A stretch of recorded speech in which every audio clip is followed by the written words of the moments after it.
Hello बच्चों, let's read this question. The question says 3,3-dimethyl butane 2-ol loses a molecule of water in the presence of concentrated sulfuric acid to give tetramethyl ethylene as major product. Suggest a suitable mechanism. बच्चों इस question में हमसे कह रहा है कि जो हमारा 3,3-डाइमिथाइल ब्यूटेन 2-ऑल है वो एक वाटर के मॉलिक्यूल को लूज कर देता है अगर उसकी रिएक्शन हम कराते हैं कंसंट्रेटेड सल्फ्यूरिक एसिड के साथ, और हमें देता है tetramethyl ethylene as a major product. इसके लिए हमें एक सबसे सुटेबल मैकेनिज्म पूछा गया है। तो फर्स्ट ऑफ ऑल हम इस क्वेश्चन में की कंसेप्ट की बात करेंगे।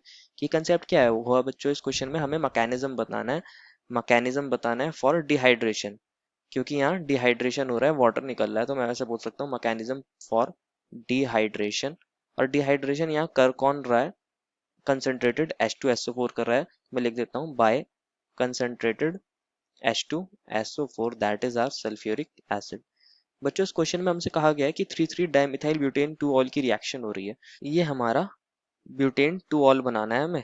एक सी यहाँ ले लेते हैं, एक सी यहाँ और एक सी यहाँ और एक सी यहाँ। इस पर 2 पोजीशन पर ऑल लगाना है, 3 पोजीशन पर 2 मिथाइल ग्रुप लगाना है। तो मैं इसको ऐसे दिखा रहा हूँ और बाकी हाइड्रोजन से वैलेंसी इसकी क्या कर देंगे, सेटिस्फाई कर देंगे, और ये हमारा CH3। इसको मैं लिख सकता हूँ, ये 3,3 डाई मिथाइल ब्यूटेन 2 ऑल है। अब इसकी रिएक्शन करा रहे हैं हम कंसंट्रेटेड H2SO4 के साथ, और क्वेश्चन ने हमें कहा है कि हमें मेजर प्रोडक्ट क्या मिलता है, टेट्रामिथाइल इथाइलिन। तो इथाइलिन क्या होता है बच्चों, ये, और इसके ऊपर टेट्रा मिथाइल है, मतलब यहाँ पर भी एक CH3 ग्रुप है और यहाँ पर भी एक CH3 ग्रुप है। सिमिलरली यहाँ पर भी एक CH3 ग्रुप है और एक CH3 ग्रुप यहाँ पर भी है। इसके नेम को मैं ऐसे लिख सकता हूँ, ये कौन है हमारा, टेट्रा मिथाइल इथाइलिन। अब देखते हैं रिएक्शन होती कैसे, तो मैकेनिज्म को डिस्कस करते हैं। तो मैं लिख देता हूँ यहाँ मैकेनिज्म। फर्स्ट ऑफ ऑल हमें क्या दिया था उसको दोबारा देख लेते हैं। हमें दिया था 3,3-डाइमिथाइल ब्यूटेन 2-ऑल, जिसको मैं दोबारा से ऐसे लिख रहा हूँ CH3, और यहाँ हमारे CH3 और एक CH3 ये रहा। साथ में है हमारा CH और इस पर एक OH है और अगेन CH3। जो कंसंट्रेटेड H2SO4 होता है बच्चों, वो क्या होता है, एक स्ट्रॉन्ग एसिड होता है। तो क्या करेगा, हमें एक H प्लस देगा, जिसको मैं यहाँ ऐसे करके दिखा रहा हूँ कि इसने दिया है हमें एक H प्लस। जो H प्लस है वो क्या करेगा, अब ऑक्सीजन के साथ बाउंड हो जाएगा। ये ऑक्सीजन के पास लोन पेयर है, ये इस पर अटैक करेगा एज अ न्यूक्लियोफाइल और हमें मिलेगा CH3C। मैं CH3 को यहाँ Me की फॉर्म में लिख रहा हूँ, Me, और ये हमारा CH, और यहाँ बन जाएगा हमारा OH2 पॉजिटिव। ऑक्सीजन पे पॉजिटिव चार्ज आ जाएगा क्योंकि उसने हमें इलेक्ट्रॉन पेयर को डोनेट करा है। अब यहाँ अगर आप ध्यान से देखोगे तो वाटर बन गया है, और वाटर क्या होता है, एक अच्छा लिविंग ग्रुप होता है। तो ये दोनों इलेक्ट्रॉन्स लेके यहाँ से चला जाएगा और हमें एक कार्बोकैटायन मिल जाएगा, जिसको हम ऐसे लिख सकते हैं CH3CMe, और यहाँ पर भी Me, और ये हमारा CH positive and again CH3। इस कार्बोकैटायन को अगर आप ध्यान से देखोगे तो ये सेकेंडरी कार्बोकैटायन है, और ये क्या होते हैं, लेस स्टेबल होते हैं as compared to tertiary carbocations.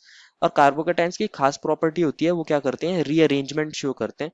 तो ये जो हमारा मिथाइल ग्रुप है ये इस पोजीशन पर शिफ्ट हो जाएगा, और इस टाइप के शिफ्ट को हम बोलते हैं 1 to मिथाइल शिफ्ट। मैं ऐसे लिख देता हूँ 1 to Me शिफ्ट। तो मिथाइल उस पर चला जाएगा तो हमें क्या मिलेगा, CH3C, और यहाँ आ जाएगा पॉजिटिव चार्ज, और ये एक Me तो इसके पास है ही, और अगेन C, और इस पर एक Me आ गया है और एक CH3, और यहाँ हमारा एक हाइड्रोजन भी है। अब नेक्स्ट देखते हैं क्या होगा।